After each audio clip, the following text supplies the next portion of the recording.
Welcome back, everyone, to Neyyah. So we have taken care of some business on Philly 2 Island. We have drained the tank from Philly 2 Dome. We have turned on the microphones at the Lavandis Zone.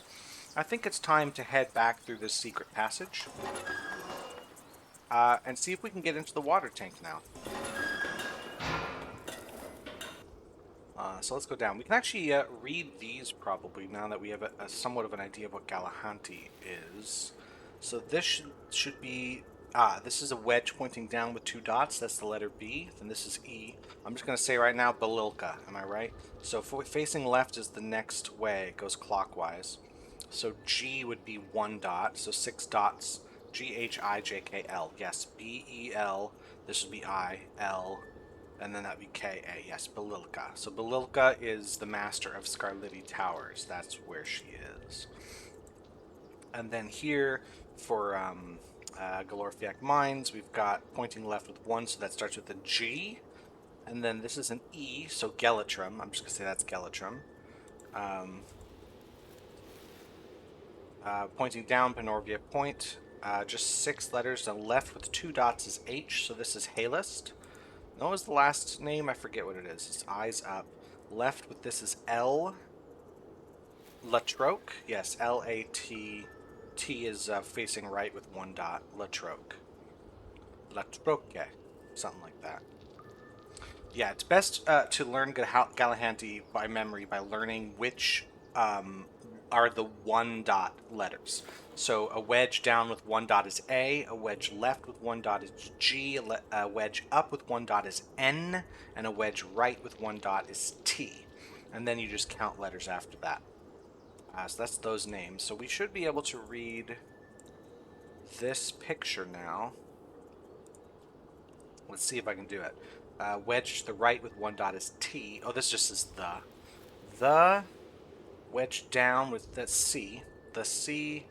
I'm going to say creation. Just going to guess this is creation. C-R-E-A-T. Yeah, that's creation.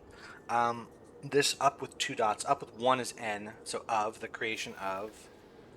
This is the word the again. The creation of the. Left with two dots? This is not real. I mean, the game intends you to come here with the translation item. So what I'm doing is what scientists call foolish. The creation of the.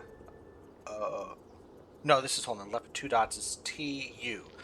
U up with one dot N is four dots down. Under. This is the creation of the under because that's an R up here. That's an R. Creation of the under. G R underground. It's going to be underground. The creation of the under. You would think that a smart Let's Player would have gone ahead of time and made sure that they knew every single piece of information about the game. But meanwhile, you have me. The creation of the underground. Up with five. Up with one is N. So N-O-P-Q-R. Underground R. Oh, I should have known because it's right here. R. R-A. This is I. This is L. Rail. Oh, creation of the underground rail.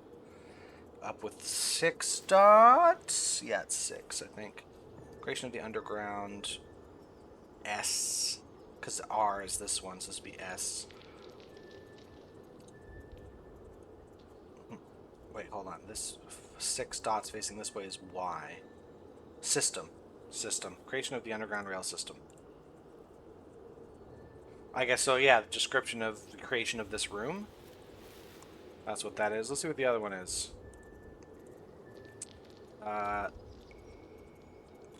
Okay, down with three wedges is going to be C. This is going to be H. R. Up with five was... Oh, no. C. Hold on, down with five is E. Up with five is R. I got those backwards. C-H-E-R. Share... over to the right with two is U. So is this Charus? And there's an apostrophe. There's even an apostrophe there. Oh, come on, man. Charus is E. E. Okay, Elopolite is what this is going to be. Elopolite. What's this last? E-E-L. To the right with one dot should be N. No. It isn't. E-E. Oh, this doesn't say Alopolite at all. E-E, this is R.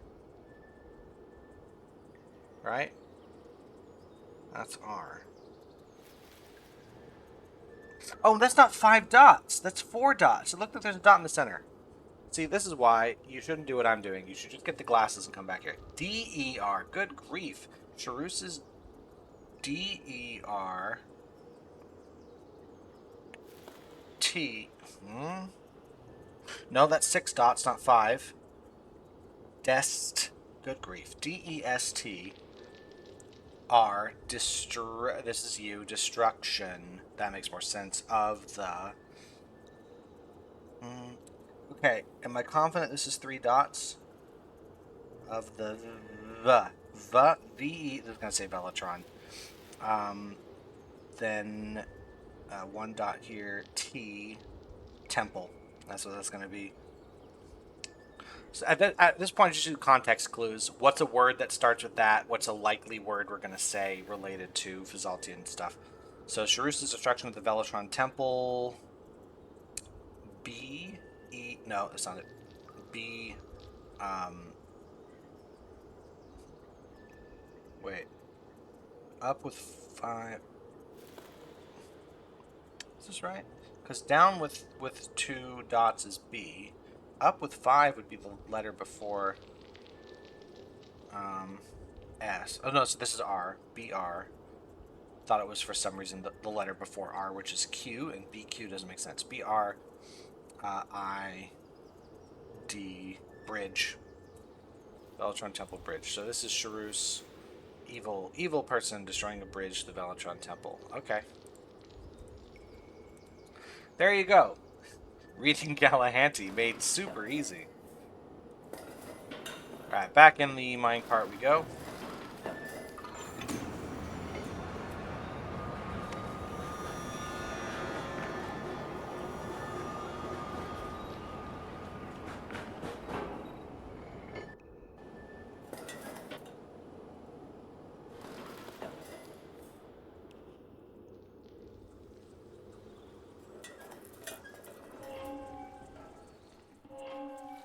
Alright, we can actually see from here that the tank is empty.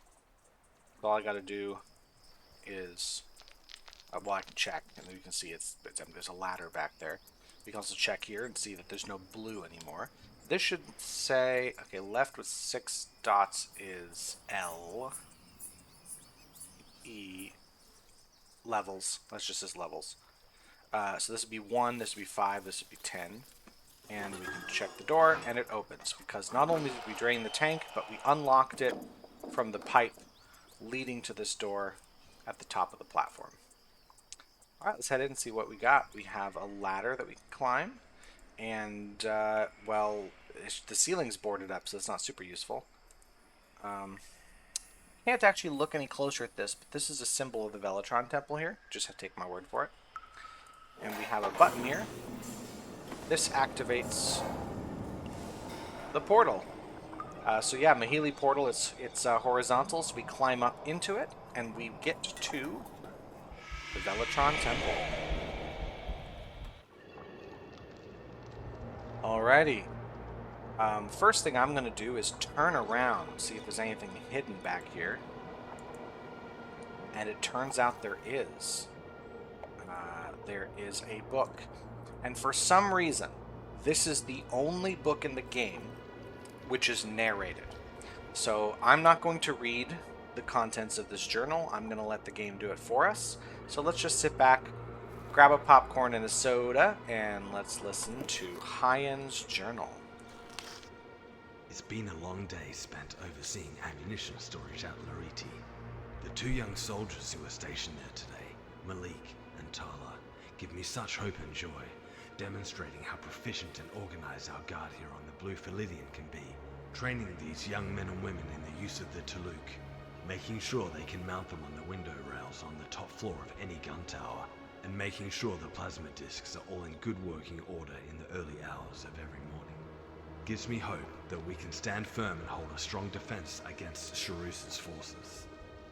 thoughts glazed over the days when spears were used as a means to defend our land, before they became a decoration to buildings such as the main chambers of Pannovia Point. I realize how things have changed as I handled all the boxes of saloon cheek bullets today. These weapons accomplished the work of a dozen spearmen, taking out large numbers of incoming Allopolites on ground level and in the air. Towers like Loriti stand tall and strong, not only due to the brilliant engineering minds that have put everything together, but also because of the heart and soul of the people who maintain them and defend them, acting when the time strikes to do what is needed to protect our land. Soon after ticking off my morning errands at the harbor, I proceeded to accompany Belilka to the Paida factory. I am so proud of this beautiful young woman. I recall the days when she would aid her father tame Maleva cats in the Wadelk district of Visalta, her clothes almost in tatters, her face blackened by dirt and scratch marks always finding their way across her arms and legs. Now, she's adorned in the cherry reds, crimson oranges, and the deepest blacks of the Payaltish clan robes. As we crossed the bridge from the beacon, built just below Loriti, approaching the stairs leading up to the doors of the Paida factory, I stopped Belilka in her tracks, looked her in the eyes, and placed my old, rugged, battle-beaten hands upon her shoulders. "Is this what you want?" I asked her. "Is this really what you want?" "For the Pelska," she replied, strands of her black hair lashing out into the wind, her eyes squinting in the afternoon sun that set ablaze the ocean world around us. "I do this for our people, Hyen, for our Philidian, for Visalta." I paused in my response, but at this moment, I felt my hand squeeze her shoulders, as though in some strange attempt to try and savor what was left of the young girl I'd seen growing up in the Wadelk district. Untouched by the strange and unknown forces she was now dealing with, beholden to the magic beyond any of our comprehension, or at least mine anyway. In some way, this new line of work put her in more danger than being face to face with any Malevicat. Her training on Quan had gone by quickly. She had done very well. I smiled at her and nodded, and we continued up to the Paida factory, putting faith in Belilka that she knew what she was doing. Steam rose from the tall metal vents built on top of the factory. The Viafil gas was being prepared for the upcoming creation. The doors opened and the smell of the stale gas hit me. It was almost as harsh as the smell of Velopolite blood. This was my second time accompanying Belilka to the factory. She appointed me as her protector to Quinonovic himself. Quan had offered much in the ways of the relaxing walks and forest hikes on the day I had decided to escort her to the Valari Citadel. But when I received this news at a gathering later that day, all the smells of the Bulalba trees I had passed, and the sounds of the Talabrook birds nesting comfortably on rocky outcrops I had ventured out to, overlooking the Parlari Sea, were torn out of me by the swipe of Dread's blade, rushing into my heart, turning my blood cold. I helped Belilka into the capsule of the tank, as I held the Viafil gas mask for her, while she made herself as comfortable in the capsule as possible. I pondered over memories beginning to surface in my brain, of going up against Allopolite demons, nearly twice my height, eyes as blue as sapphires, and serpent tongues sharp enough to take my head clean off. Yet, danger grew thorns through my heart faster here than anywhere else I had been stationed before. As a soldier, a warrior, and protector of the Blue Philidian, my hand shook under the sweaty grip of the mask. And once Belilka nodded to me that she was ready, I almost struggled to lift the mask up to her face. It was as though invisible chains fused the mask down to the grated metal flooring below me. "It's okay," Belilka muttered. Her voice was soft yet confident. Those two words powerful enough to dampen out the surrounding hiss of active gas pipes enshrouding the tank and the nearby chatter of the other Payaltish clan members.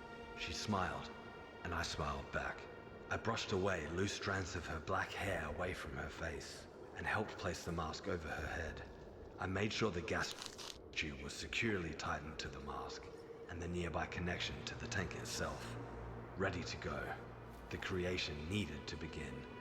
I heard the shift of gears and grind of metal as the elevator below on the watery ground floor of the Paita factory began to rise, carrying the freshly harvested Paita into the mysterious heart of the tank. I stepped back, hearing a loud chunking metal sound resonate through the building. The Paitas were securely loaded. Slowly, I closed the door of the capsule.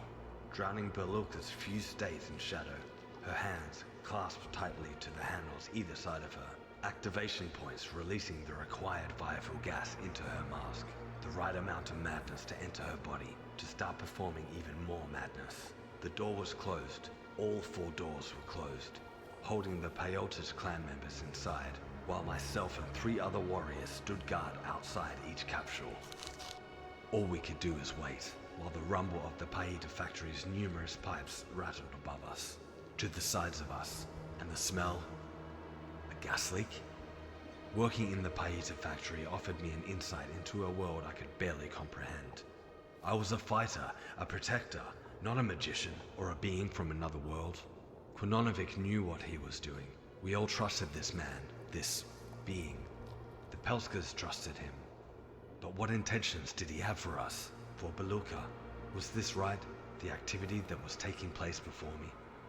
Soon enough after the creation had been performed, the Paiyitas were taken away from the factory. Not by Belilka, or Halast, or Velitron, or Latroke. A young girl and older woman had come for the collection, taking them away to a nearby boat which had docked at the far side of the factory. Close to the railcart tunnel entrance. These will be transported to Quan for further distribution under the guidance of Kononovic and the Pelskas. Belilka was the last Peyotish clan member to leave the factory. On her first performance of the creation, she had needed a while to rest outside of her capsule, and I'd managed to retrieve some water from Olsgard, a fellow soldier, protector of Latroke, to help cool her down and hydrate her. Today, she had managed to remove the mask herself and stepped out of the capsule, fairly wide-eyed and awake. I did help her get to the boat docked at the harbour, where the other Peyotish clan members were also waiting. Master Dharmatai had arranged a meeting with the clan at Panovia Point. From what Belilka did tell me, it was in regards to new systems being installed at the factory. Maybe I was right about leaking viafuel gas after all. After waving her off, I desperately needed something to calm my nerves. Again, having fought so many Alopolites in my time, nothing wrecked my mind more than knowing Belilka was being subjected to such strange, mysterious powers. A drink was needed. At the entrance to the Kayenti Hall, I was greeted by a good friend of mine, Tarek, who worked regular guard duty at the recently built factory guard tower on Golorfiak Mines. Before I could enter the hall, he stopped me and brought me aside. He was very troubled. Last night, earth tremors had been picked up from the levitation crane at Skaliti Towers, and he had felt them himself, all the way on Golorfiak Mines. He told me there was something coming, something which will disturb everything here on the Blue Philidian. I was quick to reassure Tarek that the gun towers are regularly checked, manned, and ready for any attack that befalls our shores, having performed an ammunition storage check earlier that day at Loriti. I also reminded Tarek of the new defenses being developed at Golorfiak Mines. Floating machines, faster than any boat, and the Galanti podiums being upgraded to send and receive faster Galahanti messages. We entered the Kayenti building, both slightly lighter in spirit, ready to rest and enjoy the company of all the hard-working men and women at the Blue Philidian.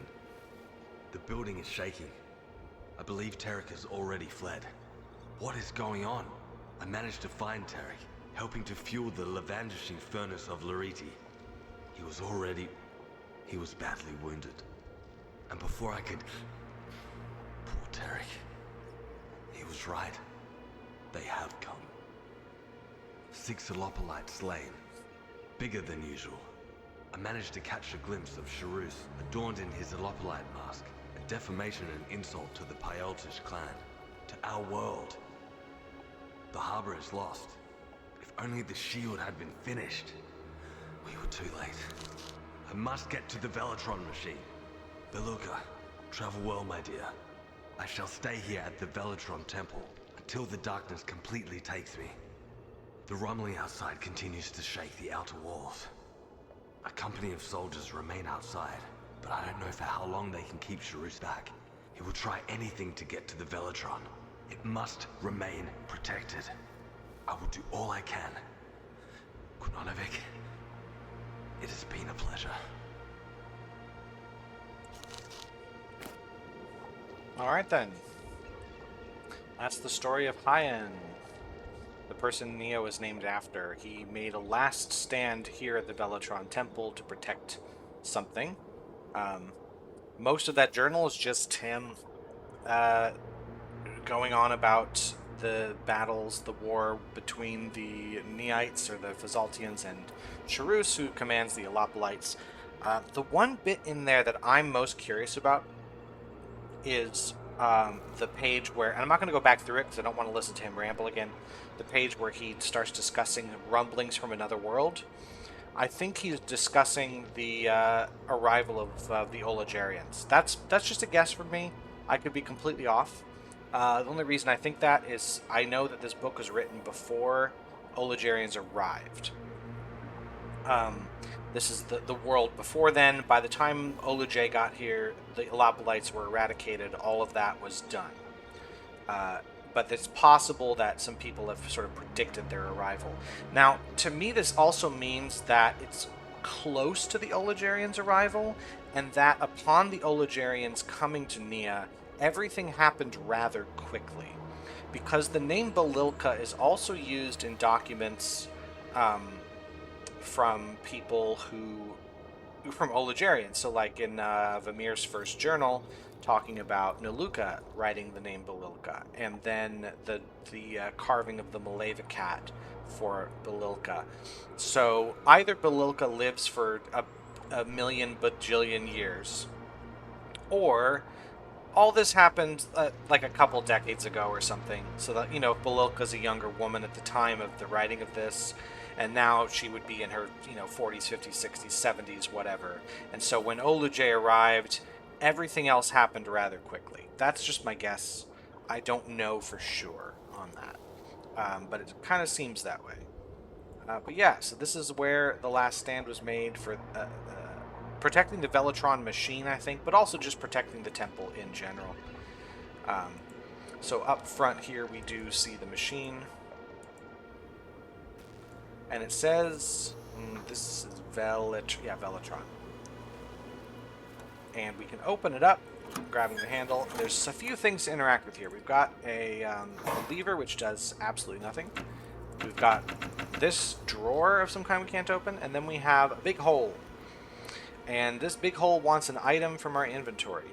And did we already see the bit that tells us what to do here? Either way, I'm not going to touch it because, well, we can't fully use this machine quite yet. So I'm going to back out, and we'll return to this machine later. Let's take a look around. We've got these hallways that we could go down. One to the left here. And it's flooded and empty, so nothing we can do there. But on the other side, we can actually see some stuff over here, so let's head down. And there's a walkway, and it takes us to a vent of some kind. We can climb out. And I see a Mayorta gas tube portal. This is the portal that we unlocked from the Velitron Paida back at the lab. Oh, it's nice to have some silence to think. Anyway, I actually briefly, this is just an aside, I briefly thought about turning the music down even further for the game, but it seems to turn down the voice volume, and so you can't hear what they're saying. Not sure if what's going on there, but I kind of need the music volume up for that, but it means it's pretty loud in my ears. Ooh, I'm just going to rest here for a bit. But yeah, we unlocked this portal. It is possible to get to the Velitron machine without turning this portal on, in which case this would just be an empty area. We can also look up at this location. And we can watch a Maleva cat jumping around. There's an achievement for doing that, by the way. So let's head into the portal. It shows us the old guard tower. And for some reason, we don't have the two pillars to the side of the tower. Not sure if those have already crumbled into the sea. But yes, we've made it here. I'm actually going to pause at this moment, and we'll take care of the guard tower in the next video. I don't think it'll be too long. I just don't want to end up with an hour-long. We've already done some hour-long videos. I wanted these to be somewhat shorter. So we'll stop here. We've made it to the guard tower. We finally got here to where the Neyyah systems are. So in the next video, we'll see what those do. In the meantime, thank you so much for watching. I hope to see you later. Have yourselves a good one. Goodbye.